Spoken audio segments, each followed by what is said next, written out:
Welcome to this workshop on retail automotive search in 2026, where we're going to discuss all of the search acronyms, SEO, GEO, AIO, SEM, and how all of them intersect and interplay and what you as dealers should know and can do about it to earn more opportunities in 2026. I'm Zach Billings, co-founder of Wikimotive, and for those of you not familiar with Wikimotive, we are a boutique digital marketing company with a range of search and social products and a deep specialization in custom SEO. We've been in business for about 16 years. We service about 200 rooftops in 32 states. And before we jump in, let's quickly address what questions we're here to answer. So the bottom line here is, how do dealers capture more opportunities from search in 2026? That's opportunities in the form of leads, scheduled service appointments. How do you get more conversion out of search as a whole? We're going to start by looking at consumer search habits and how they have or have not changed. This is important to set the stage, particularly around AI, as that's becoming a big part of what's talked about in the search ecosystem.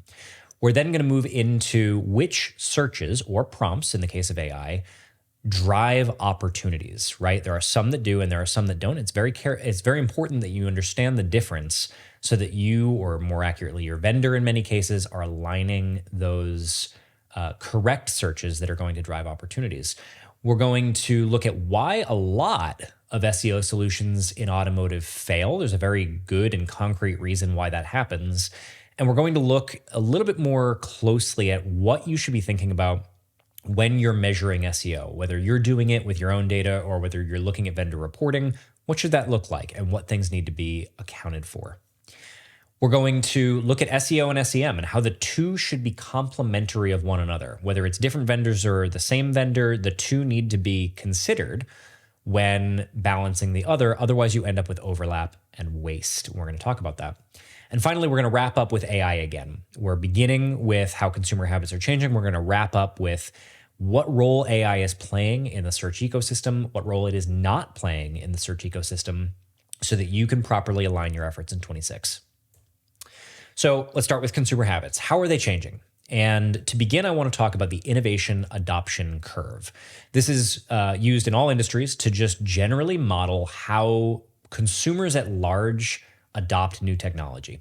So if you take any technology, first you're going to have the innovators, the people who are right at the bleeding edge, and they're willing to go through tons of inconvenience to use a new tech. Then you've got your early adopters, people who like to jump on the bandwagon, but they're going to wait until the kinks are ironed out a little bit. Then you've got your majority. This is once a tech, a new solution, whether it's the internet itself or AI, once you're into this area, people are using it and it's been adopted. And then you've got your laggards, the people who just don't want to change too quickly, and they'll adopt it when it's fully mature and there's almost nowhere else to go. So to set the stage here, we're going to look back in time a little bit at a couple of automotive specific examples and also general examples to help frame where AI is in this conversation. And that's important going into talking about more traditional methodologies for search. So first, digital retailing. Digital retailing solutions really became all the rage during COVID and have stayed popular since. According to a study by CDK Global, 83% of dealers use digital retailing solutions. The promise was always that consumers could self-desk their deals. And the truth of the matter is, when polled, less than 5% of consumers have any interest in completely self-desking a deal online. They might want to know, what's my approximate payment? What are you going to offer for my trade? How much does the car cost? But they don't need much more than that. And so digital retailing solutions have largely stayed glorified lead forms. And one could argue that adoption has stalled at this point and that we've never made it to majority, and we're not going to anytime in the foreseeable future. Look at QR codes, right? Very popular today, but rewind time back a little bit, and they came on scene around 2010. 2012, they kind of came to their highest point before then really fading into obscurity for a long period of time. I was not a retail at the time, and we'd print out our window stickers, and we'd also apply a QR code to it that linked to the VDP on the website. And it didn't work very well. Why? In 2012, the International Journal of Business found 42% of businesses used QRs in their marketing in some way. And 93% of consumers knew what they did and what they were for, yet only 6% of consumers reported ever using one. Why the disparity? Why did consumers know what they were, yet they didn't use them? Well, a couple of different things. The technology wasn't getting out of the way at that point in time. So phones, their cameras, didn't have native QR readers, which meant you had to go out of your way to download an app. And consumer habits were already ingrained. They already knew to contact a store if they wanted details. They didn't need a QR code pasted to a window sticker. And so basically, between the combination of consumer habits just changing slowly and tech being in the way, adoption never caught on. And it took having a global pandemic where menus disappeared from restaurant tables and got replaced with QR codes to get people to fully adopt the technology once the other tech, the supporting tech, like your phone being able to have a QR code reader built into the camera, had gotten out of the way. Let's look at the internet. So in the year 2000, the internet had been in consumer hands for 7 years. And at that point in time, 52% of businesses were online or were working on becoming online enabled. 42% of US households had the internet at home, yet less than 1% of consumer spending was happening online. Why?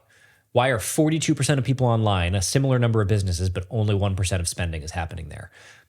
That was because at that point in time, again, consumer habits take time. When somebody wanted a DVD, they went into Best Buy, right? They didn't actually go online and order something. And even if they wanted to, the tech wasn't getting out of the way. E-commerce platforms weren't what they are today by any stretch. Entering a credit card was difficult and cumbersome. Shipping options weren't the same as they are today. The technology just had not been aligned. The supporting technologies didn't exist, and the habits had not been built. 7 years into the internet. So AI today, 80% of businesses are using AI in some way, shape, or form to either create efficiencies or to engage with customers. Think like AI chat.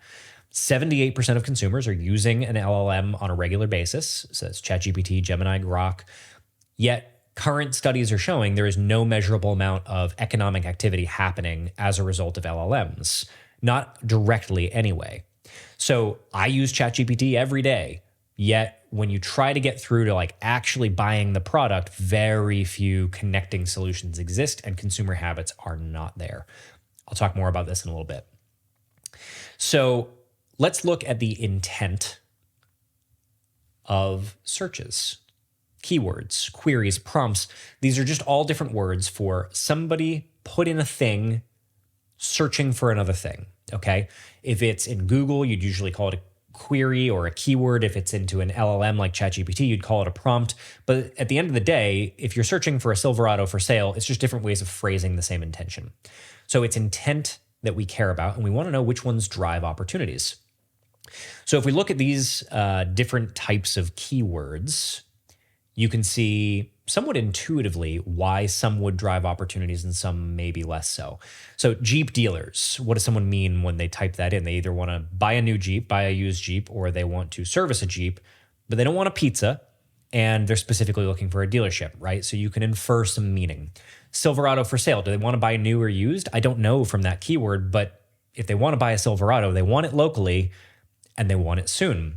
So that's very much a transactional keyword. And if it contains dealer or for sale or lease or service or near me, if you can capture that person and get them to your website and your merchandising is good and they can find the inventory, you will get leads and opportunities for sales from those keywords.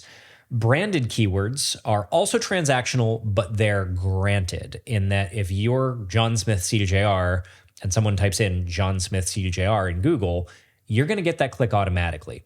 And the reason it's in yellow is that all too often, this is focused on from an optimization or an SEM standpoint when it does not need to be. Okay. And then informational searches, these are the ones where somebody was researching. They are not ready to purchase. And if you type in any of those keywords, you'll notice that the results you get in Google are national, not local to you. The reason for that is that when someone types in Silverado towing capacity, Google understands that person is not ready to buy. They're not looking at inventory right now. Either they already have a Silverado and they want to know what trailer they can tow, or the next search is F-150 towing capacity. And so the point is, if you get traffic for an informational keyword, because you had a blog on your website for it, that traffic will not translate to leads. And then these days, a lot of that traffic is actually intercepted before it ever makes it to your website because those are the keywords that AI overview shows up for. Those are the keywords that people go to ChatGPT instead of search because they're researching.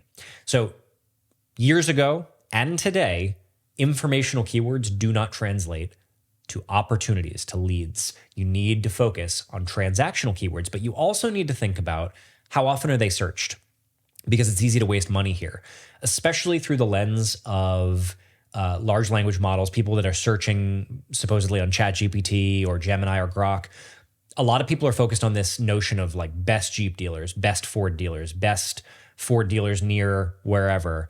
And this kind of tells the story right here. This is these keywords on the left-hand side are the basic transactional keywords. On the right-hand side, they have one word added to each of them to make them more specific. Okay, and in the middle is the search volume, monthly, reported by Google. This is not national. This is just a mid-size metro. It's not even a mega metro, not rural either, but it's a mid-size metro. And so what you're looking at here is Jeep dealers is searched 3,000 times per month in a mid-size metro. Best Jeep dealers, only 10 times per month. It's very important that not only are your keywords transactional, before you use your hard-earned money paying a vendor or doing it yourself to focus on these things, you need to make sure that there's enough juice to bother squeezing. You can find this information in Mangoogle's KW Finder, Keyword Finder, or in Google Ads Keyword Planner tool. It comes right from the source, right from Google, and it's very important that this be considered before you decide what keywords you want to focus on. So let's look at why so many SEO solutions in automotive fail to perform, fail to generate material gains that you can measure. And before we get into that, I'm going to quickly touch on the fact that they can produce material gains, and then we're going to talk about why they often don't. So first, we're going to make a few assumptions. We're going to assume that traffic that comes to your website converts to leads at 5%. That's actually very conservative, and if you include like people who walk into the showroom after having gone to your website, it's actually anywhere from 10 to 15%, but we're going to assume 5 for the sake of argument. 16% close rate. That means if you got 100 leads, you would sell 16 cars as a result. And there was a study by 4eyes in 2025 that supported that 16%. It's about where most of our respondents that we've polled put the close rate as well. Your mileage might vary a little bit. That's what we're going to assume. And we're going to assume a $3,000 front and back gross. Our dealer polling produced often north of that over the last year. However, that seems like a safe number in terms of a mid-range for most dealers.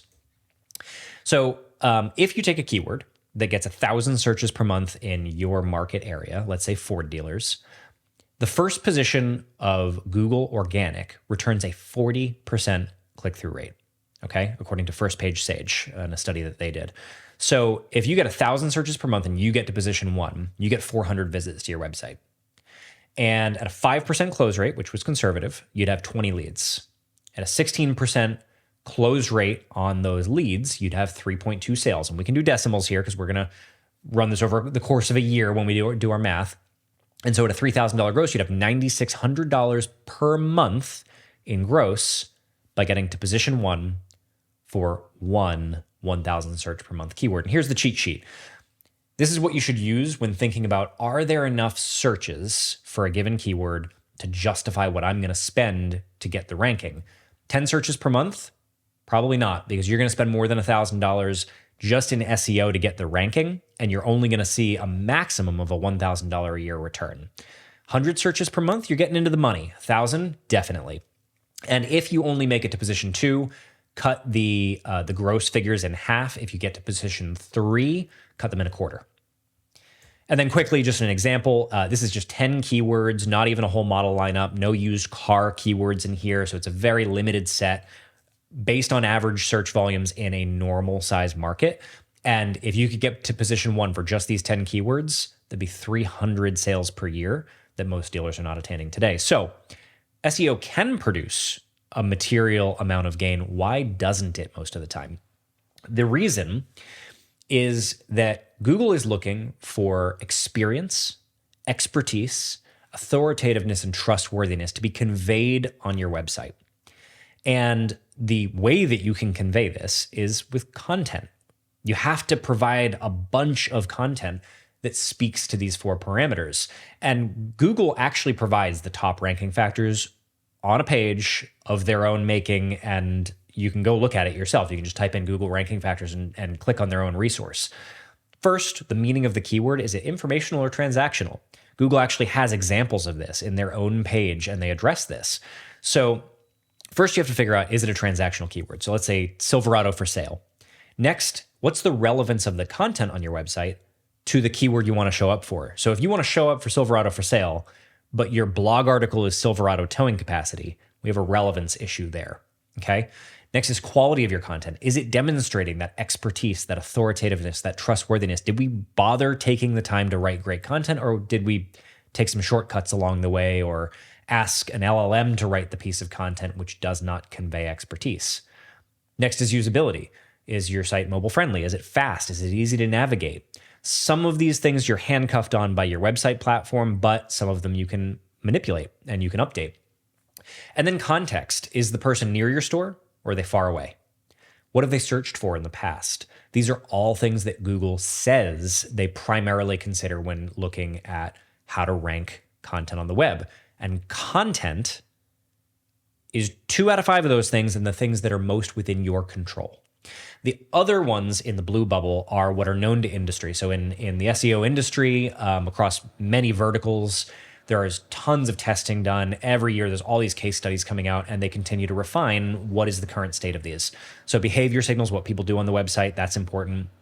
Recency of your content, are you keeping up with it, putting fresh things up there? Technical SEO, it's number 8 on the list, often overweighted in automotive. Title tags, headers, meta descriptions, schema markup. These are all important things, but they are much less important than the content on your website. Internal linking, GBP signals, number 10 on the list, almost irrelevant at this point other than your reputation. And backlinking, hugely overweighted. Backlinking, Google has come right out and said very clearly in statements that you can find if you search for this, backlinking only has value if the backlink comes from an authentic, relevant resource. So when your vendor goes out and they try to acquire backlinks for you, they're either having to do reciprocal linking, where they link to those guys and those guys link to you, and Google doesn't like that, or they're having to go basically buy a placement, and those have no value because Google understands they weren't authentic. So the reality is that in the context of something like automotive retail, there is no value to be derived from backlinking. A really major thing that is becoming a problem in the cookie cutter lower cost solutions, $2,000, $3,000 a month in automotive, is use of content shortcuts. There are many ways that you can shortcut content, and all of them get devalued by Google, but I'll read a couple of the bits here. So the link here is Google's official rater guidelines. This is what they use to train the algorithm. So this is the official document, the last word on what gets credit and what doesn't get credit in Google search engine rankings. And I'll just read bits of this excerpt. So the lowest rating for a piece of content applies to content that is copied. That means duplicated from one site to another. So if your website vendor uses the same piece of content on many pages, no value. Paraphrased, that's spun content. So if your vendor writes a piece of content for this Chevy dealer and then they take it and they just change out some keywords and rewrite a few sentences and give it to you, that's paraphrased. Embedded, that's vendors who use code to inject a piece of content into your website so they can take it away later if you fire them. That's no good. And AI generated. If you used AI to generate the content, it gets the lowest quality rating. Content that is little to no effort, little to no originality, and doesn't add value to visitors does not help your cause. And unfortunately, most of the $2,000, $3,000 solutions in automotive, which to you might sound like a bunch, but compared to your SEM budget, probably not so much, they can't afford to apply more labor than that. And that's why so many solutions in automotive don't work. So what should it look like when it does work? This is an illustration, and I'll show a real one in a second. So let's say you search GMC dealers. Before SEO, you'll rank naturally in a little bit of a bubble around your store in top position because you're just the closest GMC dealer in that bubble. And so you'll have a strong position by default. Get outside of that bubble and quickly your competitors will start to show up in better positions. So the idea of SEO is that not only are you trying to increase your ranking for keywords, but also how far away you hold that ranking. So the idea is to take those juicy, transactional, highly searched keywords and grow that footprint over distance. And if you're doing that successfully, you're picking up more and more and more traffic and therefore conversions. This is what one would look like in the real world. So this is an 18-month spread in this case, same keyword, and the green bubbles are where the dealer ranked in position 1 before SEO. Yellow bubble was position 2 or 3, and so on. And then you can see 18 months later where this dealer ranked after a campaign of properly aligned SEO. This is how it works in the real world. So how do you measure SEO? In automotive, what tends to happen is reports are often either just rank reports, did I gain rank or not, or they're traffic reports from analytics, sometimes piped through some kind of a platform. And the problem is those two things alone don't actually tell you, did the SEO perform or not? They give you a hint, but they could be totally misaligned, right?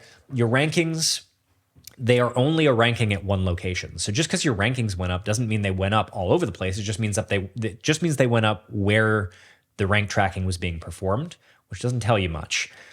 And then in your analytics, let's say your conversions and your traffic have gone up in your Google Analytics from organic, but let's say the market went up by 20%, and so did your traffic and conversions. Then it doesn't mean that your SEO worked. So you need to put some more pieces together. You start with rankings, and you look at, did the keywords I optimized for rank better? If yes, good, that's a starting signal. Now, you want to add a layer. You want to look in Google Search Console because it specifically tells you what keywords drove your traffic, whereas analytics doesn't tell you that for organic. So in Search Console, you can look at, okay, I got a better ranking for Ford dealers, and now I also got more traffic for Ford dealers. That's a good sign. Doesn't tell you that we got to mission accomplished, but it tells you we're on our way. Now what you do is you look at that search volume data that Google provides, and you look at how it changed over time. Google plots it monthly, which means that you can look and see, okay, 6 months ago, the search volume was 1,000. Now the search volume is 1,200. It went up by 20%. My organic measures better have gone up by more than 20%, or the SEO didn't work. And finally, you round it out with analytics. So you've looked at your rankings, you've looked at, did those specific rankings, those keywords turn into more traffic in Search Console, which is an analog for analytics, but more specific. You filter it through market search volume data to see, did I get more than the market would have borne? And then in analytics, you can see, did I get conversions at the end of the day? Did I get lead forms, chats with personal identifiable information, calls, digital retailing submissions?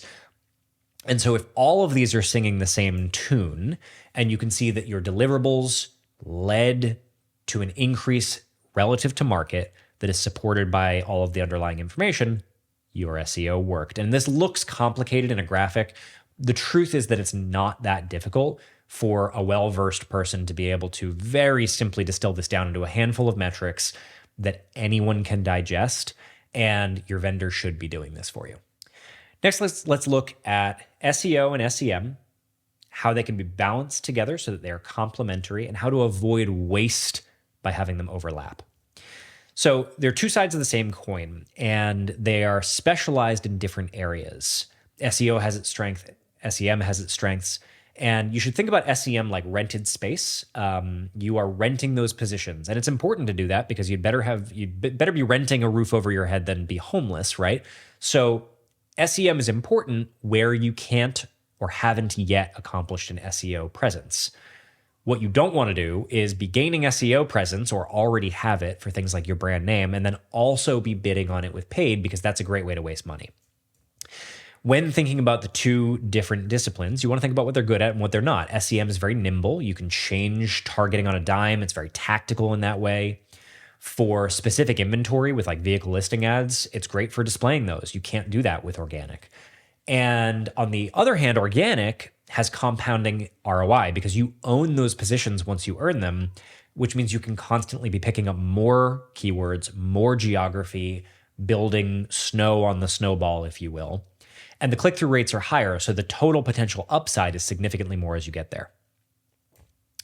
Here's a real-world example of what it looks like when the two interfere with each other. And in this case, the dealer had no SEM for a period of time, and then they turned on SEM with a vendor.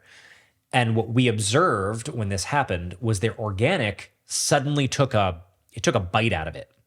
And what was apparent was that in their SEM that they had turned on, there was a bunch of paid search cannibalization, specifically on the store's brand name. Okay. If you're John Smith Ford and you start bidding on John Smith Ford, you were already ranking for it.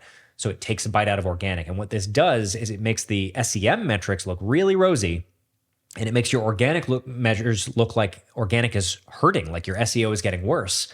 And the truth is just that you're paying for things you would have gotten already.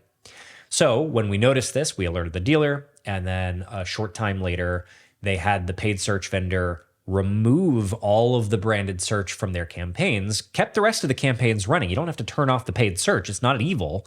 You just need to remove the branded searches, and organic jumped and recovered all of the delta. So the way that this is done typically in automotive is, let's say you rank in that white bubble.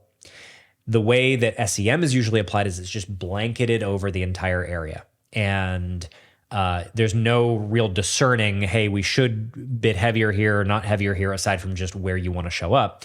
And what it should really be is that SEO and SEM are talking to each other, whether it's the same vendor and the departments are talking, which is rare, by the way, or whether it's two different vendors and they're willing to be involved in the conversation as they should be.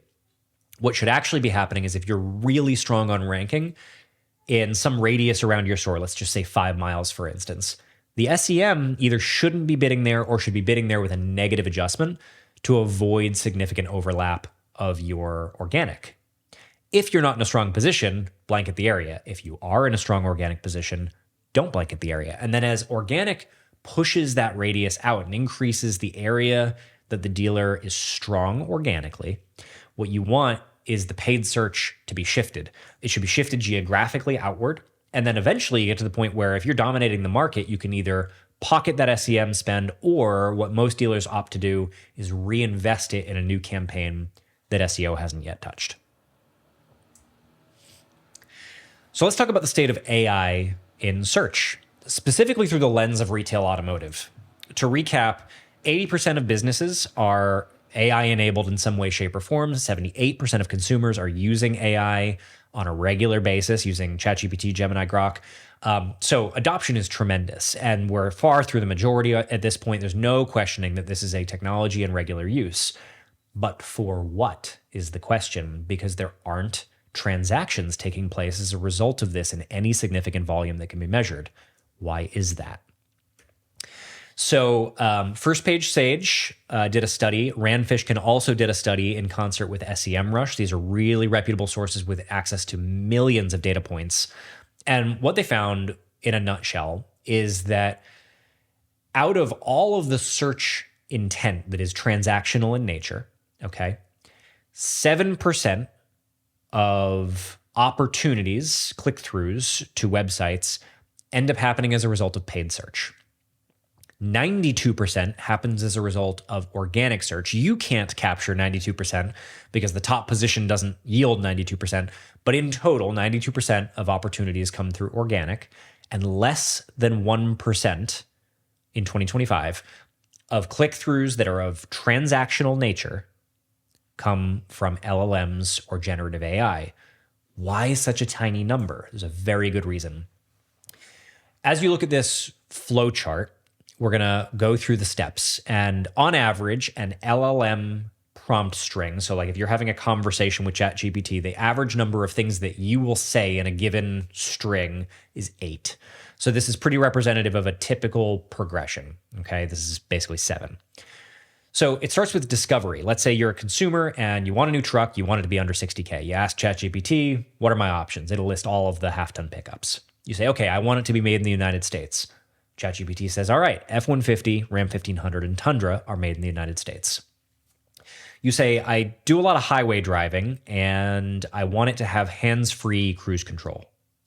Okay, the F-150 is the only half-ton pickup available new today with hands-free cruise control, and that's Blue Cruise. So now you're done with discovery, but you don't just stop there. You continue, if you're most consumers, into the research phase. And it's all just one progression but it's distinctly different phases if you think about it. So next you start to ask ChatGPT, all right, which trim levels are available with Blue Cruise? And ChatGPT would tell you XLT or higher. And then you say, okay, what's the price of the XLT with Blue Cruise? And are there any other trims available in my price range? And ChatGPT would come back and say, actually, the Lariat is also available under $60,000 with Blue Cruise, or maybe just over 60,000, $62,000. You might want to consider that. And here are the advantages of the Lariat, et cetera. So now you've done discovery, you've done research, and you've decided, okay, I can stretch my budget to $62K. I want to get a Lariat F-150 with Blue Cruise. I'm ready to now perform a search to find inventory. A couple of different things you could do. You could try and ask ChatGPT to find you that inventory. And I challenge everyone watching this to do exactly that. Ask for 10 F-150 Lariats under $65,000 within 20 miles of where you're located. And watch it think for eons, and then watch how bad the results are. Very, very few consumers will even attempt doing that. The default behavior, because of ingrained habits, is actually just to switch over to search. But the handful of people who do try it will find that it's very frustrating, very cumbersome, very time intensive, and it would have been easier to just go to search, so they do. And then it's only your bleeding edge innovators who are going to hammer on it so hard that they eventually get through to a dealer and a conversion. That's not the pathway most people are taking. So the majority of these AI flows go through discovery and research. They're absolutely researching product, but what they are not doing is asking who's the best Ford dealer near wherever, how do I find XYZ inventory? They aren't doing that in any volume, and I'm about to show you proof. What they ultimately do is they go to paid and organic for the transactional piece of their journey after using AI, LLMs, for the research piece. So we did a study with 150 Wikimotive dealers, and we put all their traffic together, and we looked at how much traffic was being generated from LLMs. And we also compared this to non-automotive studies to make sure that this passed muster and this was what was expected in studies across many industries, and this wasn't just an aberration for automotive. So in this chart here, you see all of the LLMs except for ChatGPT. The highest point here is from Perplexity, and you'll notice that the graph only goes up to 150, and it's 150 dealers, which means that Perplexity at its highest point here, on average, these dealers were seeing less than one session per day from Perplexity, okay? Now let's add ChatGPT. Huge difference. All those other lines are still on this graph. They're just smushed down to the bottom. ChatGPT is the only player producing a significant amount of traffic, and the top of the graph is now 4,000.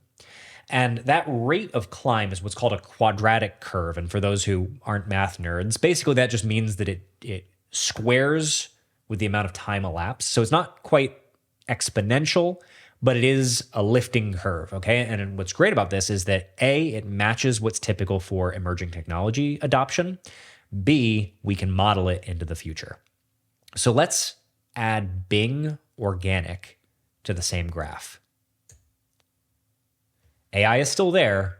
It's just smushed down to the bottom because Bing is so much more. And I don't know many people who are hanging their hat on Bing as the driver of success for 2026. So if you follow that blue line on its quadratic lift curve up until it meets the orange line, it wouldn't happen until late 2028.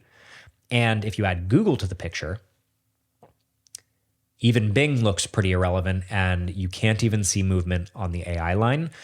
No one is actually modeling anything out into the 2030s, but at that rate, it would take until 2039 to meet Google.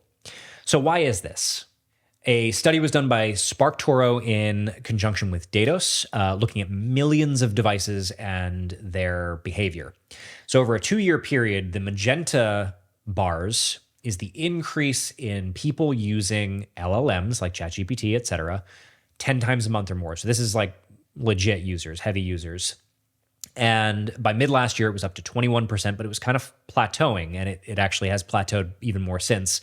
But it was up to 21%. And the conventional thinking is and has been, well, if that's at 21%, it must have taken a 21% bite out of traditional search. Yet search has actually gone up 2% in that period of time. Why is there no correlation between the two? And the answer is that the people in Magenta are doing research. They're building their Dungeons and Dragons character. They're looking for legal advice. They're looking for formulas for their Google Sheets. They're looking for all of the things that LLMs are great at helping for. Not that you should use it for legal advice, but it can absolutely produce useful outputs to so many queries that you might have, so many prompts, but transaction isn't one of them. And so traditional search usage remains high because ultimately when people go to transact, they're still using search engines like Google. We also did the study on conversions, and we normalized it by looking at click-to-calls and form submissions. So it's not all conversions, but it's the reliable subset that is consistent across this 150 dealers. And you can see that AI conversions absolutely are climbing, but compared to Bing, not so much. And compared to Google, definitely not. So the reality is that conversion rate on AI-driven traffic is a little bit higher than traditional Google traffic, but the volume of traffic that AI is driving based on consumer habits is so small that not in 2026, not in 2027 is this realistically going to be something that matters. And I will talk in a moment about how you can optimize for LLMs, how they're being optimized for. But the truth that I want everyone to understand is that this is not your primary opportunity driver, lead driver, nor can it be based on consumer habits and how people are actually using the technology. So let's quickly talk about AI overview. This is a different subset of AI in search that is talked about a lot. This is talked about at 20 groups. This is talked about by OEMs. This is talked about by a ton of vendors and used in audits. And it makes sense. Basically, when someone types in best Ford dealer, you want to show up. You want to be one of the cited results, right? Or very often, unfortunately, what's being demonstrated is that when you type in F-150 towing capacity or Silverado towing capacity, you're being shown that you don't show up, and it's alarming. But you have to remember that those informational searches don't produce conversions. They're informational. And so it doesn't matter one way or the other if you do or don't show up for an informational search. It only matters for the transactional searches. So you can do this for yourself.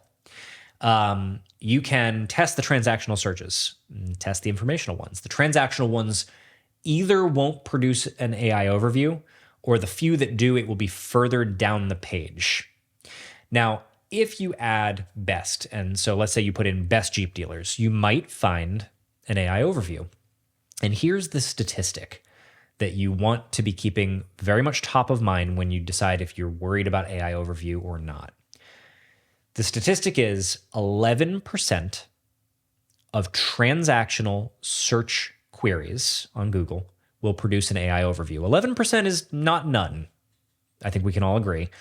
And so to put that another way, if there were 100 different transactional keywords, 11 of them would produce an AI overview somewhere on the page. And so by that measure, I would agree that it would be important to show up for those AI overviews. But here's the rub. If you, instead of looking at the plurality of keywords and say 100 different keywords, if you instead say out of 100 searches that are transactional, that's a quantity. We're thinking about our search volume again. The statistic is less than 1%. So what that means is the high search volume keywords like Jeep dealers, Silverado for sale, those are not producing AI overviews. When you make the search more specific, like best Jeep dealers, it will sometimes produce an AI overview, but the search volumes are tiny.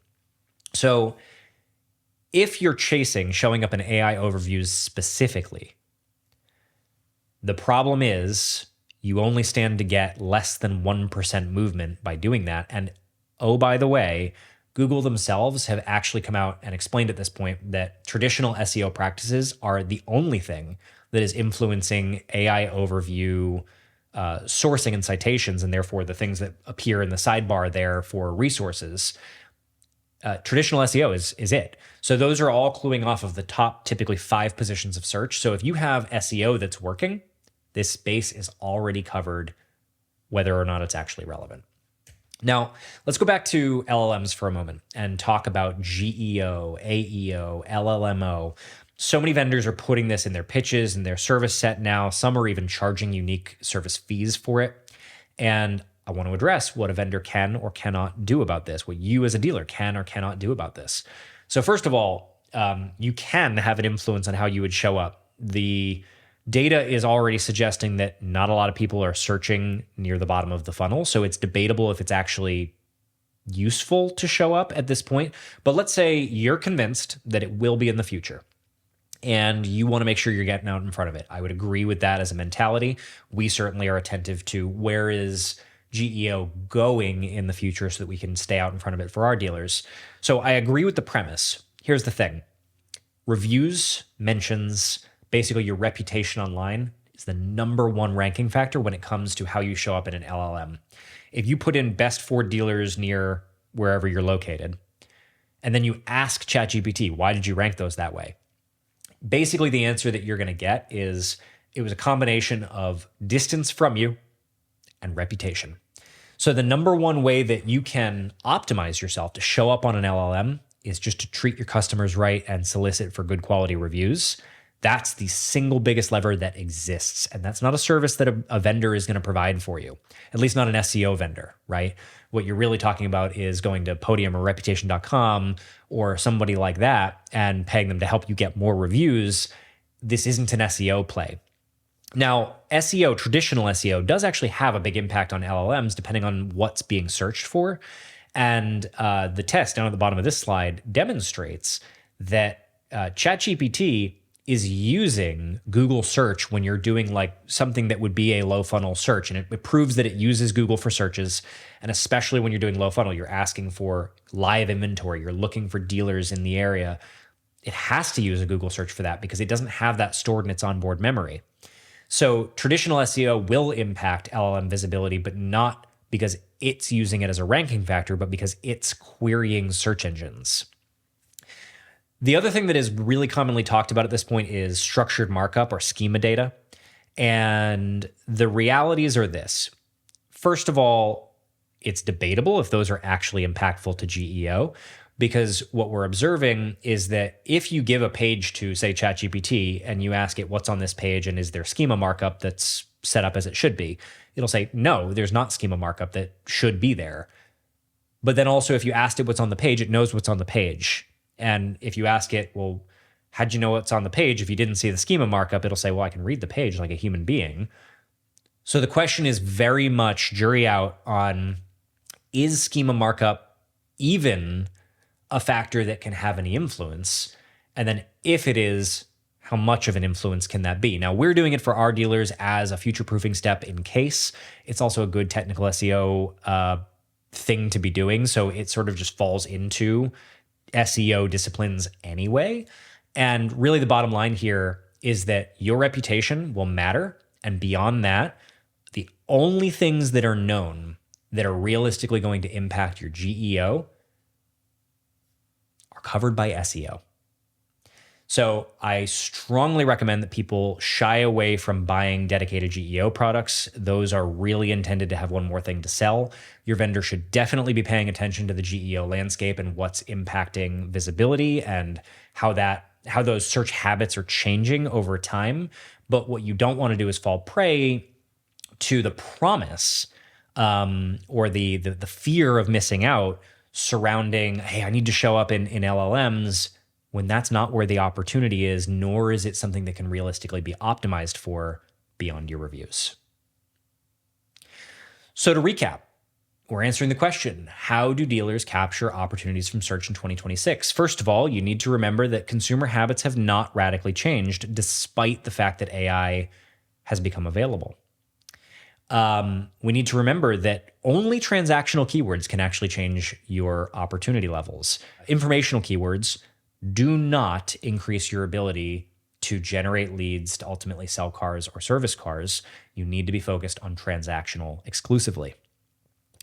SEO has to prioritize high quality, human written content that demonstrates experience, expertise, authoritativeness, trustworthiness. You cannot take shortcuts and have your SEO work. That's why real SEO doesn't cost dramatically less than your SEM.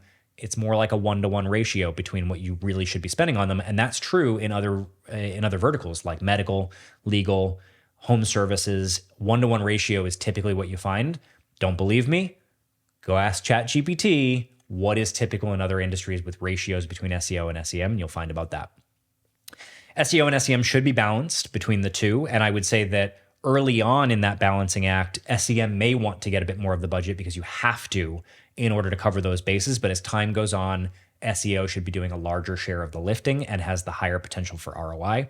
And finally, LLMs are not being used for the lowest funnel intent searches, and you need to be very careful not to sink your money, your resources, your time into optimizing those, not in 2026 and probably not 2027, unless an ad model comes into the picture. I hope everyone found this informative. We do offer some free resources. You don't have to take a demo to get these, and they're focused on organic search, which can be the hardest to figure out where you are at a given point in time. I also offer, for dealers who want it, larger marketing analyses that don't cost any money, and I'm happy to help. So basically, if you want to reach out, we can set you up with a rank opportunity analysis. It looks at what ranking you have in different locations for different keywords that you would care about that are transactional. This gives you a good sense for where do you need to do better, which can help give you something to go to your vendor and talk about and ask, what are we doing for this keyword set, for this location? Have we optimized for it? Is it just maybe that didn't get brought up yet, or it hasn't made the list yet, or they're not focusing on it properly? We'll also do a rank over distance heat map, and that can show you where you show up and where you don't on a map, a geographical map for your most important keyword. And it also shows where your competitors are outranking you. Really useful insights to be able to just orient yourself, gut check what you think might be happening at your store level. Reach out. We're happy to help.